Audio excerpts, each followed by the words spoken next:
है मसीह का प्यारा वचन, ये है वचन, प्यारा वचन, यीशु मसीह का प्यारा। परमेश्वर के धन्य नाम की महिमा हो। प्रभात मनन के सत्र 1757 में आप सभी का बहुत ही विनम्रता के साथ स्वागत करता हूं। आइए आज का मनन के लिए हम पढ़ते हैं इब्रानी अध्याय 1 पद 3।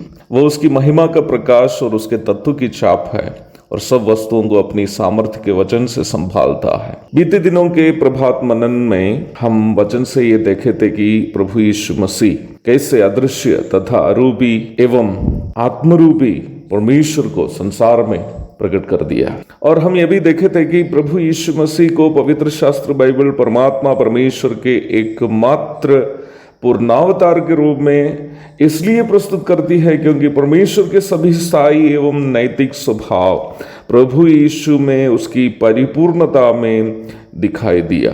इसी पद के आगे परमेश्वर के आत्मा प्रभु के बारे में इस प्रकार आलेख करता है, वह सब वस्तुओं को अपनी सामर्थ्य के वचन से संभालता है। He upholds all things by the word of his power।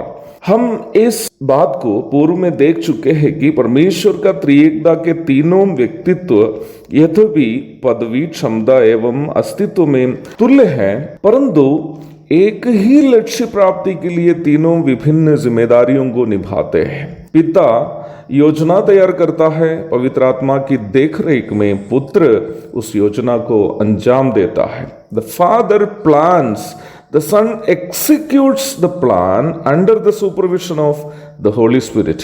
जगत की सृष्टि से लेकर हर एक ईश्वरीय योजना में जिसका जिक्र पवित्र शास्त्र में है, हम परमेश्वर के तीनों व्यक्तित्वों के आपस की इस सहभागिता को स्पष्ट रूप में देख सकते हैं। जगत की सभी वस्तुओं की सृष्टि की योजना पिता परमेश्वर ने किया और पुत्र ने उन योजनाओं का अंजाम पवित्र आत्मा की देखरेख में किया।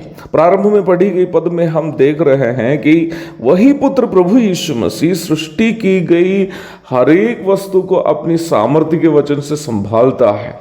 अंतरिक्ष का अध्ययन करने वाले लोग ये बात अवश्य जानते हैं कि विश्व के अनगिनत संख्या के तारागण, ग्रह, उपग्रह एवं अन्य आसमानी पिंड उसके लिए निर्धारित ऑर्बिट नामक शून्यता के रास्तों से चलते रहते हैं। अपने लिए निर्धारित ऑर्बिट से 1 मिलीमीटर भी उनमें से एक भी आसमानी पिंड हटने से उसका भयानक प्रभाव संपूर्ण विश्व पर हो सकता है।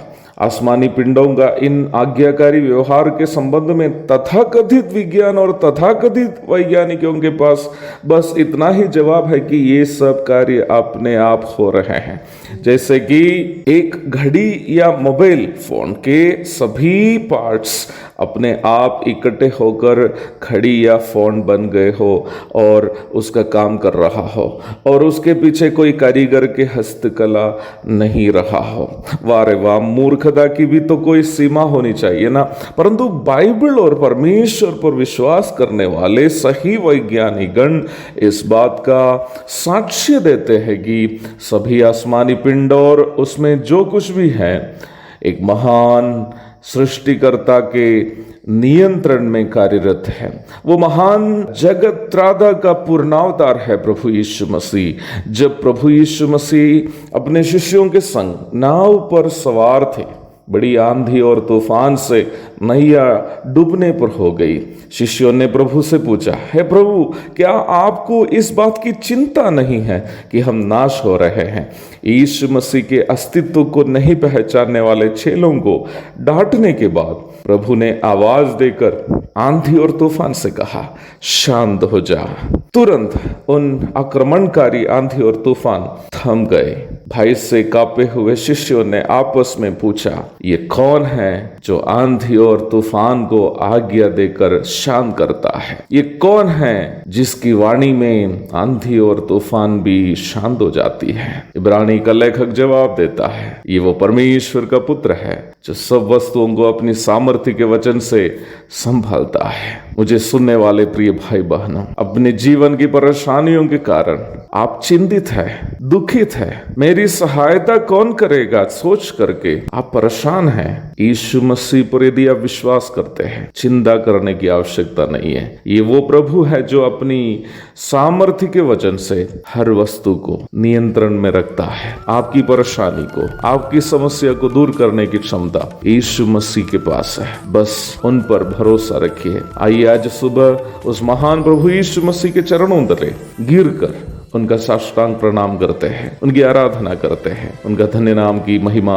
सदा सर्वदा होती रहे। आमीन। भोजन है आत्मा में भूखे कोयल, पानी है आत्मा में प्यासे कोयल, पालन जो करते हैं उसके लिए आशीष पाने का साधन है। वचन प्यारा वचन यीशु मसीह